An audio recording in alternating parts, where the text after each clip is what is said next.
여러분, 지난주에 저를 찾아오신 분이 한 분 계셨습니다. 경상북도 구미에 사시는 조병철 선생님이셨는데요. 올해 69이신 분입니다. 젊은 시절에는 공장에서 수십 년을 일하셨고 퇴직하신 지도 이제 몇 년이 지나셨습니다. 처음 들어오셨을 때부터 얼굴이 어두우셨어요. 자리에 앉으시더니 한참 말씀을 못 하셨습니다. 그러다가 아주 조용한 목소리로 이렇게 말씀하셨습니다. 저 요즘 밤에 잠을 못 잡니다. 통장 생각만 하면 가슴이 답답해서요.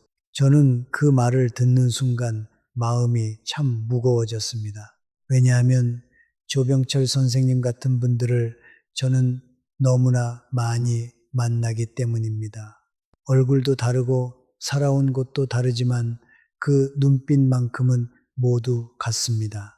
앞으로의 시간이 두렵다는 눈빛입니다. 여러분, 오늘 저는 바로 그 두려움에 대해 이야기하고 싶습니다.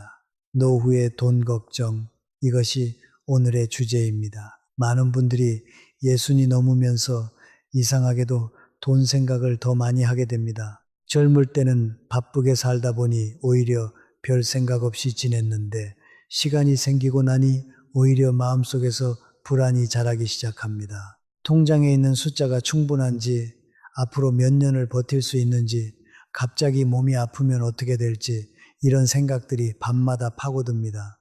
오늘 이 영상에서 저는 여러분께 5가지를 말씀드리겠습니다.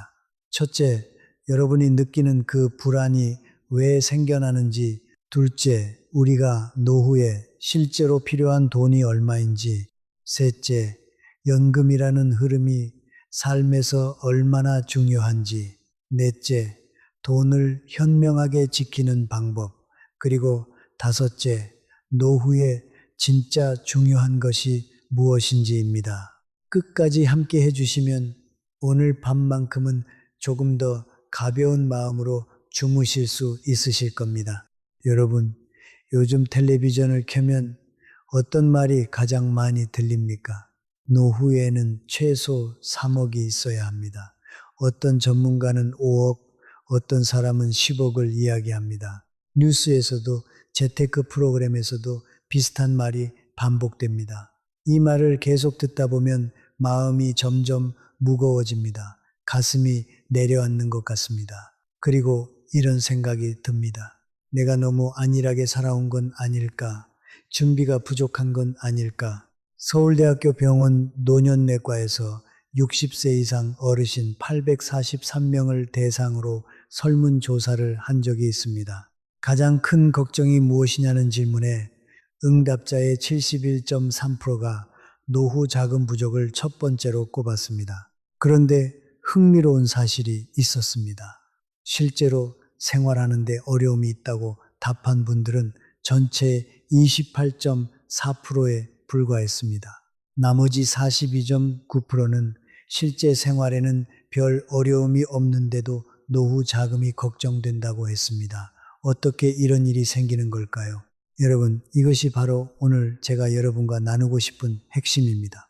불안이라는 것은 현실보다 훨씬 크게 자랍니다. 특히 기준이 없을 때 그 불안은 걷잡을 수 없이 커집니다. 조병철 선생님도 그랬습니다. 저와 이야기를 나누다 보니 실제로 생활비가 크게 부족한 상황이 아니었습니다. 연금도 나오고 있었고 저축도 있었습니다. 하지만 텔레비전에서 들려오는 큰 숫자들이 마음을 계속 흔들어 놓았던 겁니다. 제가 살아오면서 느낀 것이 있습니다. 사람이 무언가를 두려워할 때 그 두려움은 크게 2가지에서 옵니다. 하나는 실제로 위험한 상황에 있을 때이고 또 하나는 얼마나 위험한지 모를 때입니다. 두 번째 경우가 훨씬 많습니다. 기준이 없으면 마음이 흔들립니다. 옆집 사람이 5억이 있다고 하면 내 3억이 갑자기 부족해 보입니다. 친구가 10억은 있어야 한다고 하면 그 기준이 또 올라갑니다.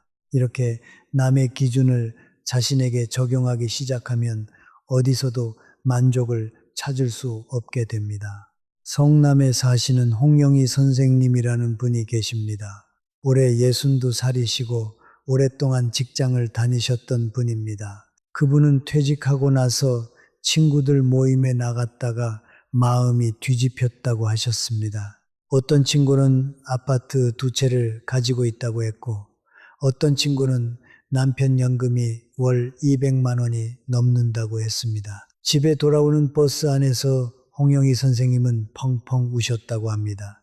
내가 뭘 잘못 살았나 싶어서요.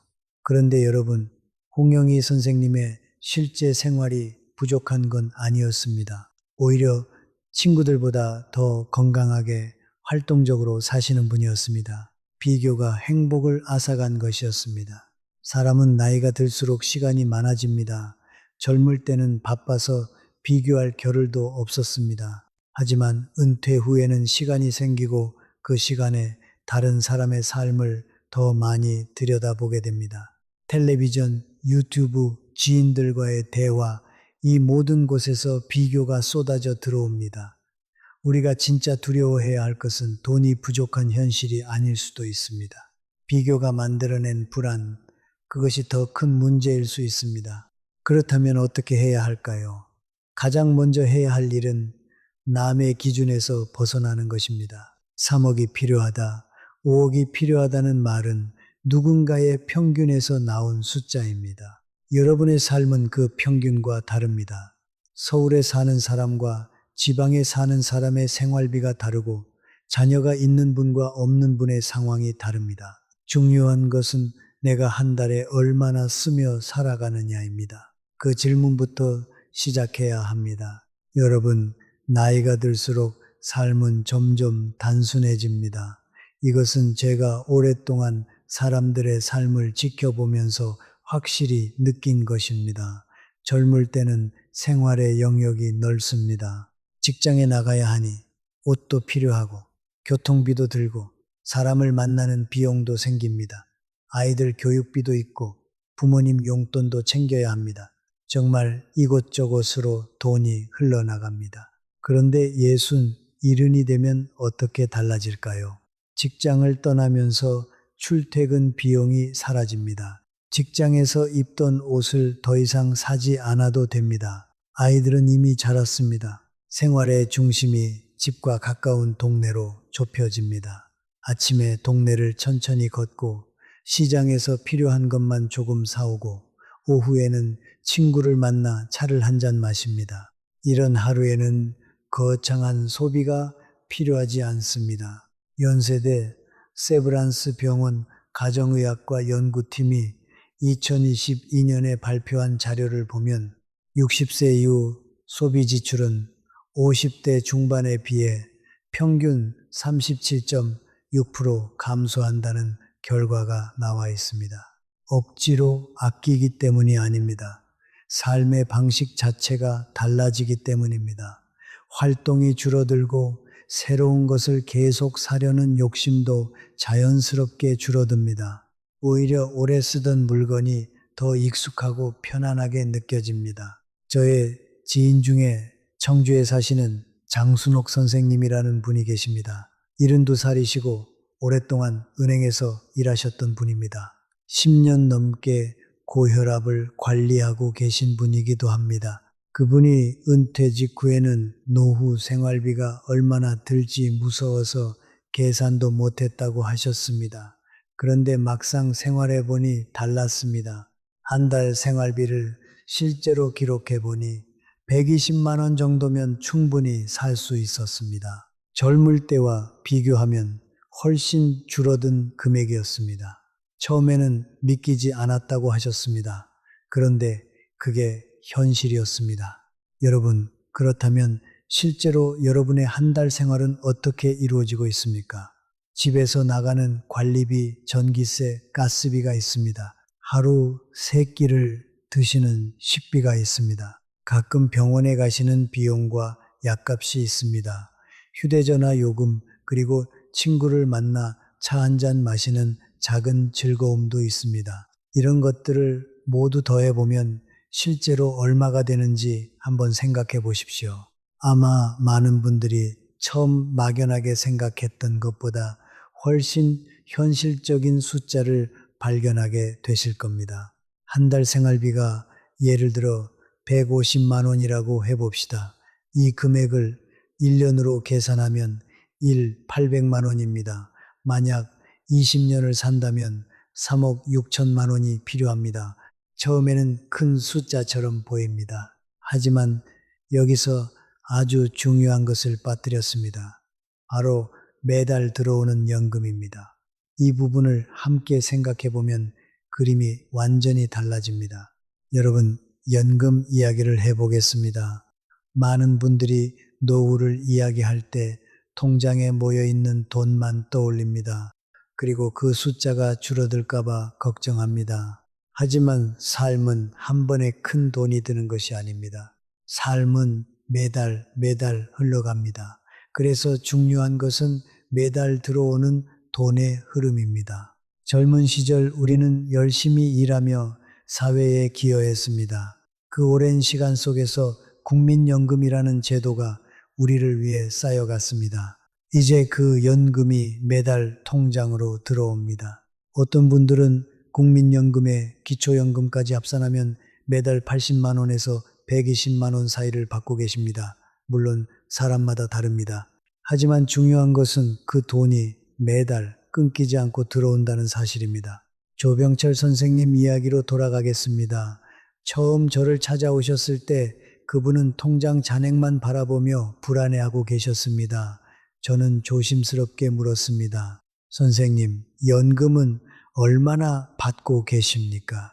그분은 잠깐 생각하시더니 국민연금 73만 원에 기초연금 33만 원을 합쳐서 106만 원 정도 된다고 하셨습니다. 저는 그분과 함께 생활비를 계산해 보았습니다. 식비, 공과금, 병원비, 작은 여가비까지 모두 더해보니 한 달에 약 140만 원 정도가 필요하셨습니다.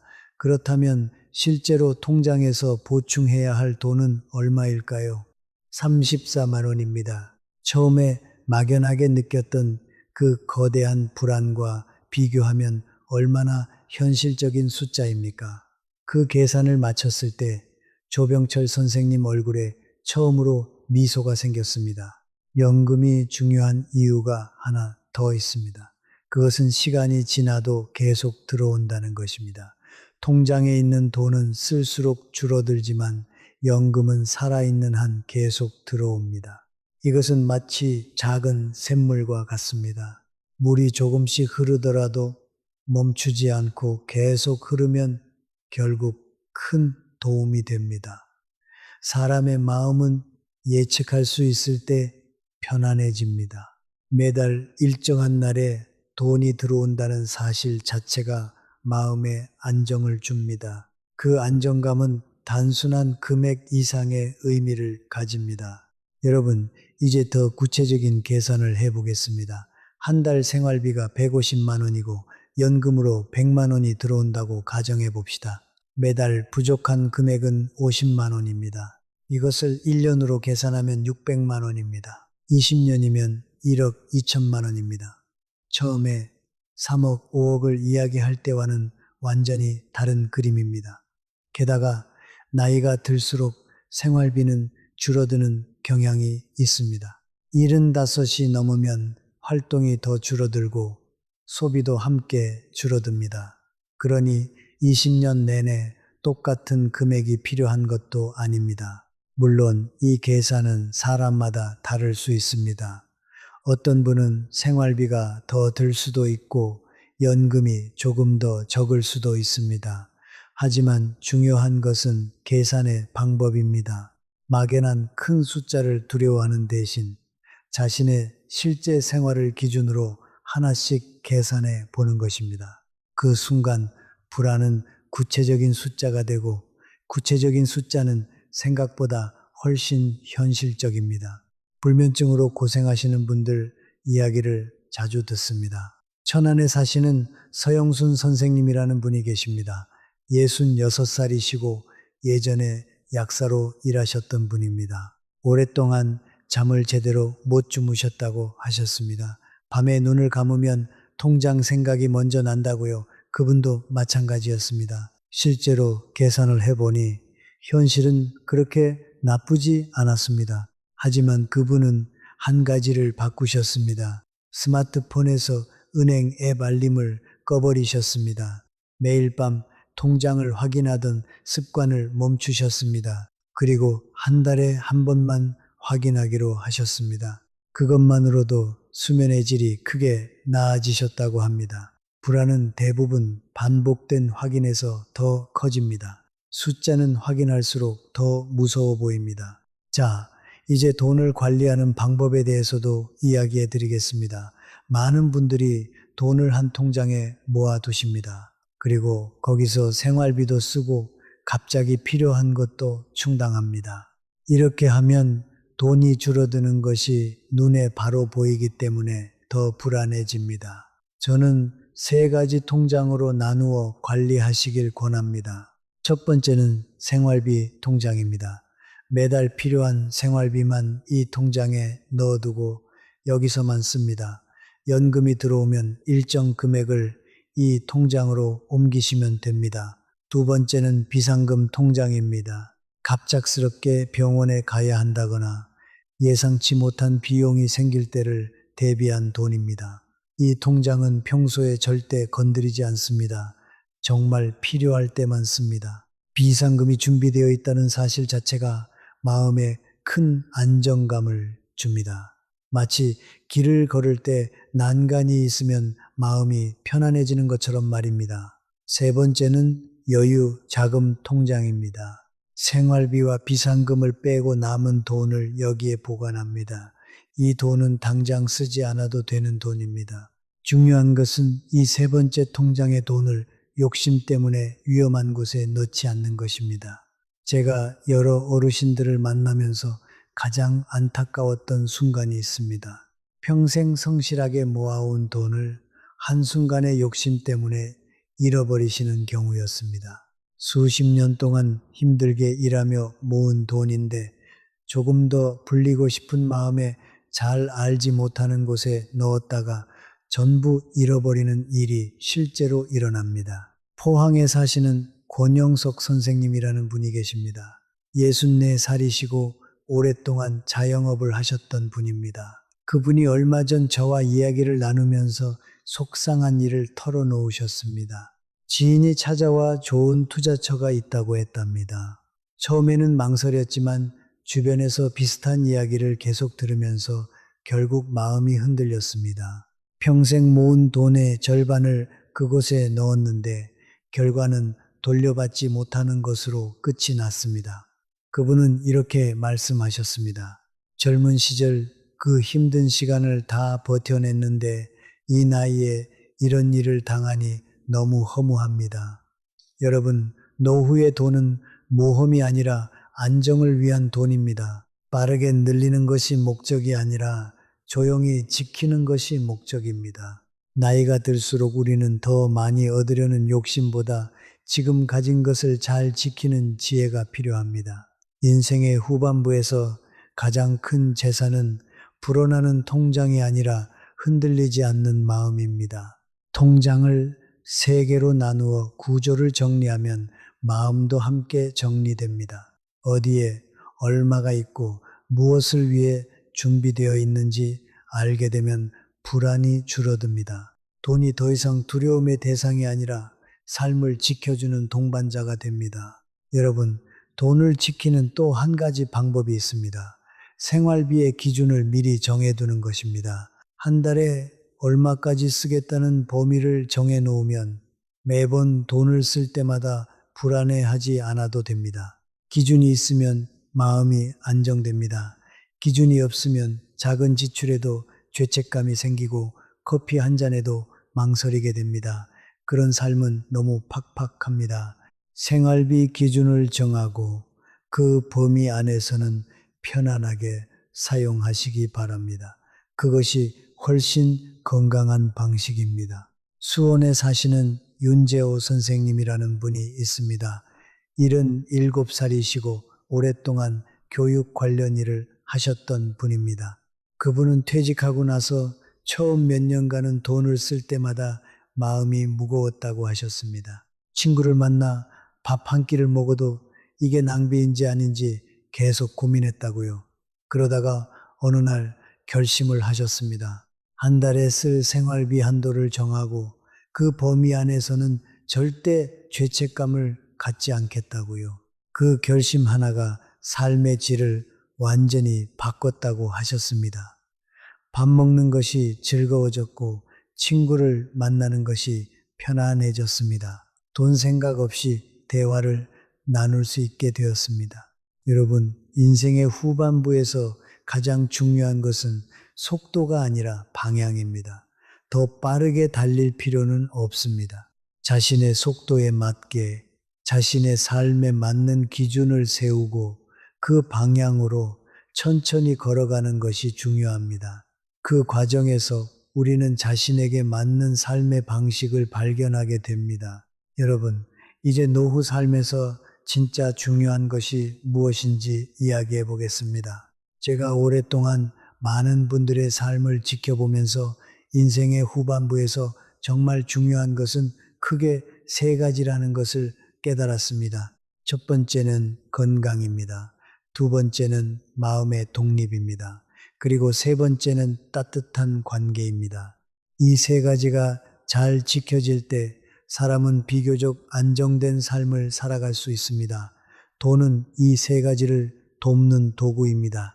중심이 되어서는 안 됩니다. 먼저 건강에 대해 이야기해 보겠습니다. 나이가 들수록 몸은 예전 같지 않습니다. 젊을 때는 하루쯤 무리해도 다음 날이면 회복이 됐지만 지금은 그렇지 않습니다. 그래서 건강을 지키는 일이 점점 더 중요해집니다. 제가 만나는 많은 어르신들 중에 돈을 아끼기 위해 병원 가는 것을 미루시는 분들이 있습니다. 약값이 아까워서 처방받은 약을 반알씩 드시는 분들도 있습니다. 그런 모습을 볼 때마다 마음이 참 안타깝습니다. 고려대학교 병원 내과에서 65세 이상 어르신 612명을 7년간 추적 조사한 결과가 있습니다. 정기적으로 건강검진을 받고 필요한 치료를 제때 받은 그룹은 그렇지 않은 그룹에 비해 중증 질환 발생률이 43.7% 낮았습니다.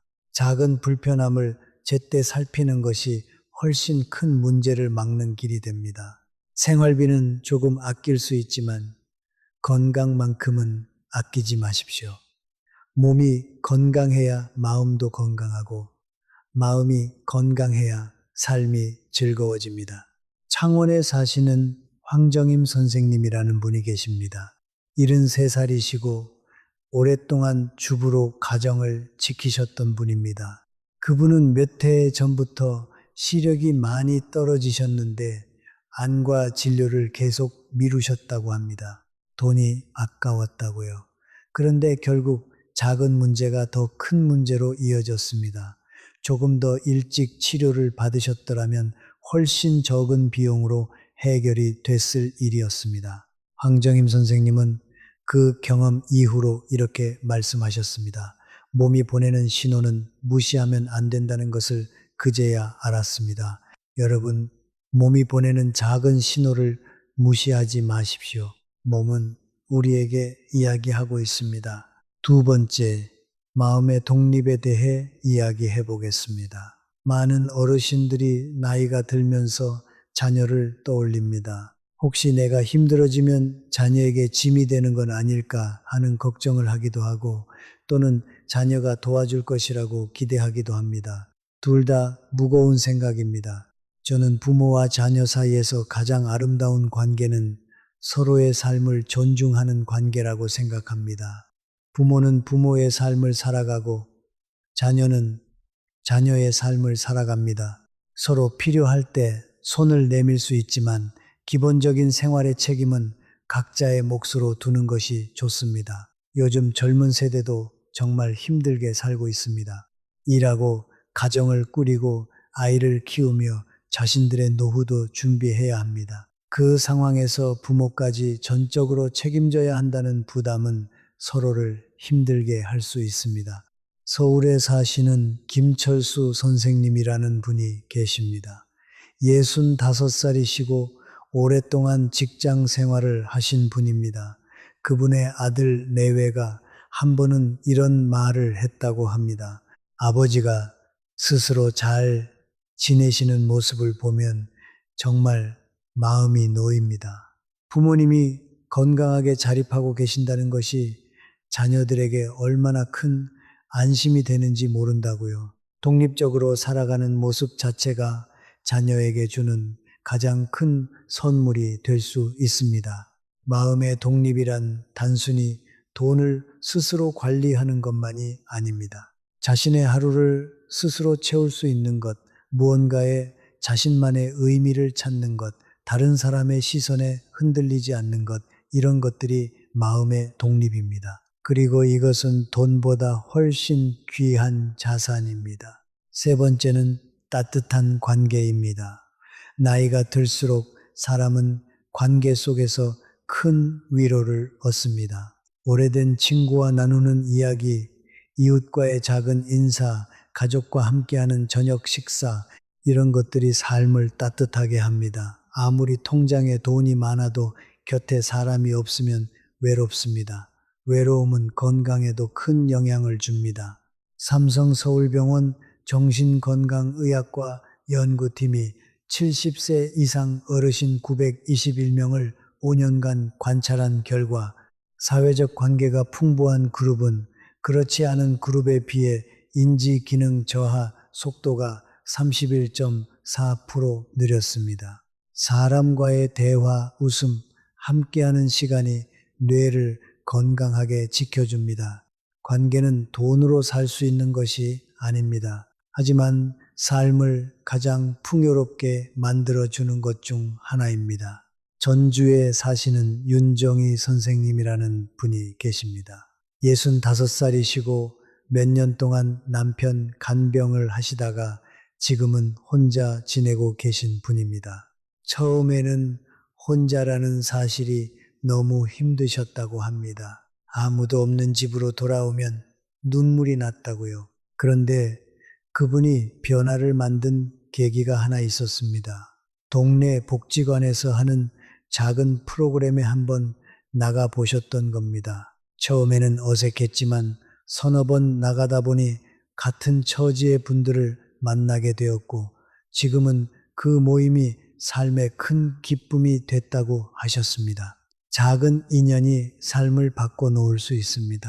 여러분, 동네 복지관이나 주민센터에는 생각보다 다양한 프로그램이 있습니다. 운동 프로그램도 있고 취미 활동도 있고 식사를 함께 나누는 시간도 있습니다. 이런 공간은 단순히 비용을 줄여주는 것이 아니라 마음을 나눌 수 있는 공간이기도 합니다. 도서관도 마찬가지입니다. 조용히 책을 읽거나 음악을 들으며 하루를 보낼 수 있습니다. 이런 공간들이 삶을 풍요롭게 만들어줍니다. 그리고 이런 것들은 큰 돈이 필요하지 않습니다. 여러분, 저는 오늘 이야기의 마지막에서 아주 오래전에 들었던 한마디를 떠올립니다. 사람이 가진 것이 많아서 부자가 되는 것이 아니라 바라는 것이 적어서 부자가 되는 것이다. 그 말을 처음 들었을 때 저는 그 의미를 깊이 이해하지 못했습니다. 하지만 세월이 흐르면서 그 말이 얼마나 깊은 뜻을 담고 있는지 조금씩 알게 되었습니다. 나이가 들수록 삶에서 정말 필요한 것은 생각보다 많지 않습니다.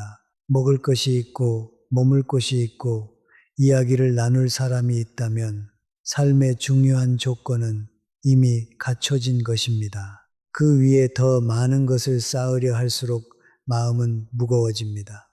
하지만 필요한 만큼만 가지고 살면 마음이 훨씬 가벼워집니다. 안동에 사시는 오복순 선생님이라는 분이 계십니다.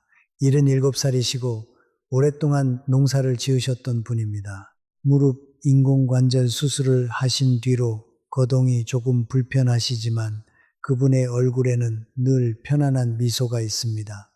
어느 날 제가 조심스럽게 여쭤보았습니다. 생활이 힘들지 않으십니까? 그분은 웃으시면서 이렇게 말씀하셨습니다. 아침에 일어나면 하늘이 보이고 마을 친구들이 있으니 나는 충분합니다. 그 말 한마디에 저는 많은 것을 느꼈습니다. 충분함을 아는 마음, 그것이 진짜 부유한 마음입니다. 여러분, 지금 여러분이 지금까지 걸어온 삶을 한번 생각해 보십시오. 아침 일찍 일어나 일을 하러 나갔고 늦은 밤까지 가족을 위해 애쓰셨습니다. 자녀를 키우기 위해 허리띠를 졸라 매셨고 부모님을 모시며 책임을 다하셨습니다. 그 시간들은 결코 가벼운 시간이 아니었습니다. 그 오랜 헌신이 있었기에 지금 이 자리에 계신 겁니다. 그러니 이제는 자신을 조금 더 따뜻하게 대해 주셔도 됩니다. 커피 한 잔을 마시고 싶으면 마셔도 됩니다. 친구를 만나 이야기를 나누고 싶으면 나가도 됩니다. 마음이 가고 싶은 곳이 있다면 천천히 걸어가 보셔도 좋습니다. 여러분이 쓰는 작은 돈은 단순한 소비가 아닙니다. 삶을 따뜻하게 만드는 시간입니다. 친구와 함께 마시는 차 한 잔, 공원 벤치에 앉아 나누는 이야기, 가까운 곳으로 떠나는 작은 나들이, 이런 것들이 삶의 기억을 만들어 줍니다. 오늘 제가 여러분께 드리고 싶은 이야기를 정리해 드리겠습니다. 첫째, 노후 불안의 상당 부분은 실제 현실보다 남의 기준에서 비롯됩니다. 자신의 생활을 기준으로 돌아보십시오. 둘째, 나이가 들수록 생활비는 자연스럽게 줄어듭니다. 두려운 만큼 많은 돈이 필요하지 않습니다. 셋째, 통장에 모인 돈뿐 아니라 매달 들어오는 연금의 흐름까지 함께 계산하면 현실이 훨씬 안정적으로 보입니다. 넷째, 돈은 생활비 통장, 비상금 통장, 여유자금 통장으로 나누어 관리하고 노후의 돈은 지키는 것이 목적입니다. 늘리려는 욕심이 오히려 위험이 됩니다. 다섯째, 노후에 진짜 중요한 것은 건강, 마음의 독립, 따뜻한 관계입니다. 돈은 이것을 돕는 도구입니다. 여러분, 인생은 길게 보면 결국 마음의 이야기입니다. 무엇을 얼마나 가졌는가 보다 어떤 마음으로 하루를 살아가느냐가 더 중요합니다. 마음이 평온할 때 우리는 작은 것에서도 기쁨을 느낍니다. 햇살이 따뜻한 날 산책하는 것, 오래된 친구와 웃으며 이야기 나누는 것, 조용한 오후에 좋아하는 음악을 듣는 것, 이런 것들이 삶을 풍요롭게 만들어줍니다. 그리고 이런 것들은 통장 숫자와 관계없이 누릴 수 있는 것들입니다. 오늘 아침에 눈을 뜰 때 통장 걱정이 먼저 떠오르지 않게 되는 그날을 향해 천천히 가시기 바랍니다. 대신 오늘 하루를 어떻게 보내면 좋을지 생각하게 되는 그런 아침을 맞이하시기 바랍니다. 그것이 인생의 후반부에서 우리가 얻을 수 있는 가장 큰 여유입니다. 여러분은 이미 충분히 잘 살아오셨습니다. 앞으로의 시간은 조금 더 가볍게 걸어가셔도 됩니다. 서두르지 않아도 되고 남과 비교하지 않아도 됩니다. 자신의 속도에 맞추어 하루하루를 살아가시면 됩니다. 그렇게 천천히 걸어가다 보면 인생의 남은 길도 생각보다 훨씬 따뜻한 길이 될 것입니다. 우리 다음에 또 만나요. 여러분, 오늘 이야기를 마무리하기 전에 한 가지를 더 나누고 싶습니다. 제가 살아오면서 가장 자주 들었던 질문 중 하나가 있습니다. 나이가 들어서도 삶의 활력을 유지하려면 어떻게 해야 하느냐는 질문입니다. 통장 걱정을 잠깐 내려놓고 이 이야기를 들어보십시오. 인생의 후반부에서 삶을 생기 있게 만드는 것은 대단한 무언가가 아닙니다. 작고 규칙적인 것들입니다. 아침에 일어나 같은 시간에 집 주변을 걷는 것, 시장에 들러 오늘 먹을 것을 직접 골라보는 것, 오후에 햇빛이 잘 드는 자리에 앉아 차 한 잔을 마시는 것, 이런 일상이 삶을 지탱해 줍니다. 대전에 사시는 정현숙 선생님이라는 분이 계십니다. 74살이시고 퇴직 공무원이셨던 분입니다. 혼자 생활하고 계시지만 그분의 하루는 참 알차게 채워져 있습니다. 아침 6시에 일어나 동네 공원을 한 바퀴 걷고 시장에서 필요한 것을 사오고 점심은 집에서 간단히 차려 드십니다. 오후에는 동네 복지관에서 하는 한글 서예 교실에 나가십니다. 저녁에는 손자들과 영상통화를 하십니다. 그분은 이렇게 말씀하셨습니다. 하루가 어떻게 지나가는지 모를 만큼 바쁩니다. 바쁘게 사는 것이 좋아요. 바쁘면 쓸데없는 걱정을 할 틈이 없거든요. 여러분, 바로 이 말이 핵심입니다. 마음이 비어 있을 때 걱정이 들어옵니다. 하루에 작은 일상들이 채워져 있으면 불안이 자랄 자리가 좁아집니다. 활동이 많아야 거창한 것일 필요는 없습니다. 매일 조금씩 규칙적으로 움직이는 것이 중요합니다. 몸이 움직이면 마음도 함께 살아납니다. 서울 아산병원 노인의학과에서 발표한 자료에 따르면 65세 이상 어르신 중 규칙적인 활동 패턴을 유지하는 그룹은 그렇지 않은 그룹에 비해 우울증상 발생률이 38.9% 낮았습니다. 규칙적인 생활 자체가 정신 건강을 지켜줍니다. 특별한 치료나 비용 없이도 일상의 리듬이 마음을 안정시켜줍니다. 또 하나 중요한 것이 있습니다. 작은 배움을 이어가는 것입니다. 나이가 들어도 새로운 것을 배우는 즐거움은 사라지지 않습니다. 오히려 더 풍요로워집니다. 예전에는 일 때문에 하고 싶었지만 못했던 것들을 이제는 할 수 있습니다. 그림을 배우고 싶었다면 지금 시작하셔도 됩니다. 악기를 다루고 싶었다면 지금이 그때입니다. 텃밭을 가꿔 보고 싶다면 작은 화분 하나에서 시작하셔도 좋습니다. 광주에 사시는 박정숙 선생님이라는 분이 계십니다.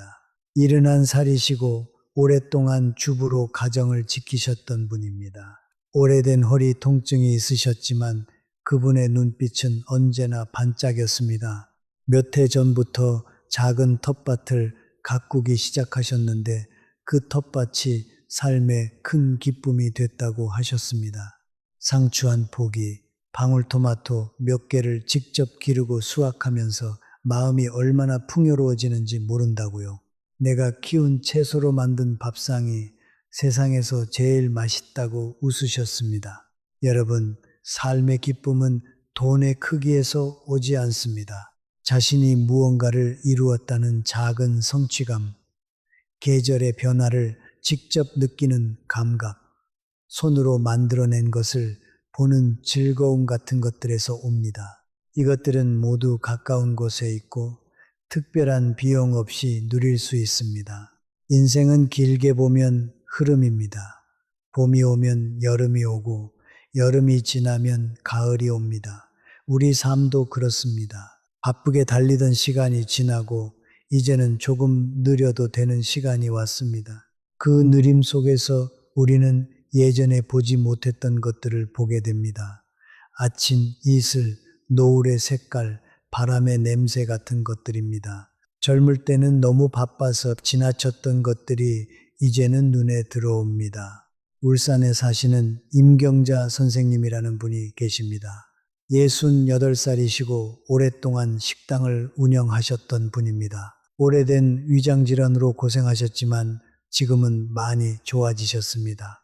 그분이 어느 날 이런 말씀을 하셨습니다. 젊을 때는 돈 벌기 바빠서 노을 한번 제대로 본 적이 없었어요. 그런데 지금은 매일 저녁 노을을 봅니다. 세상에 이런 아름다운 것이 공짜로 있었다는 게 신기해요. 그 말을 들으면서 저는 가슴이 따뜻해졌습니다. 여러분, 노후의 삶을 풍요롭게 만드는 것은 통장 잔액이 아닙니다. 지금 이 순간을 살아가는 마음의 방향입니다. 무엇을 보느냐, 무엇에 귀를 기울이느냐, 무엇에 감사하느냐, 이 방향이 삶의 질을 결정합니다. 같은 하루를 살아도 어떤 마음으로 사느냐에 따라 그 하루의 무게가 완전히 달라집니다. 저는 오늘 여러분께 아주 단순하지만 중요한 것 하나를 드리고 싶습니다. 오늘 밤 잠들기 전에 딱 3가지를 떠올려 보십시오. 오늘 내가 감사했던 일 하나, 오늘 내가 즐거웠던 순간 하나, 그리고 내일 내가 기대하는 것 하나.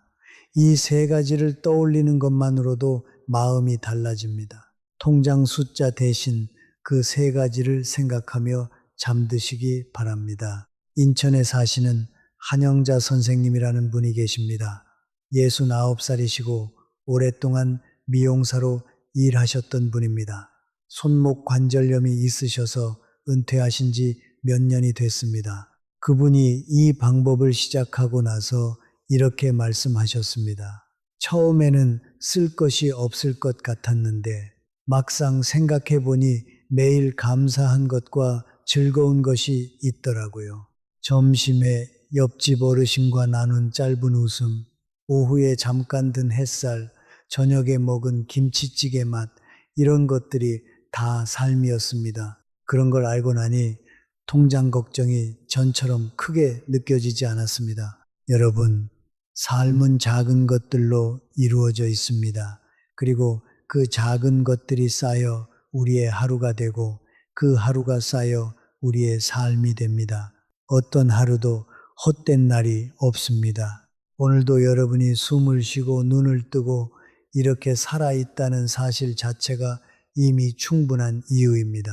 마지막으로 다시 한번 강조해 드리겠습니다. 노후의 불안은 현실보다 마음속에서 더 크게 자랍니다. 실제 생활을 기준으로 계산해 보면 상황은 생각보다 훨씬 안정적입니다.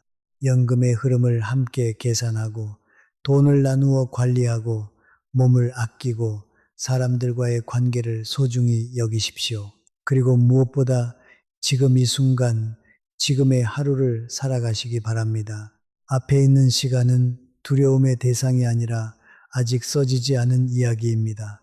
그 이야기를 천천히 여러분만의 방식으로 써나가시기 바랍니다. 오늘도 건강하게 지내시기 바랍니다. 우리 다음에 또 만나요.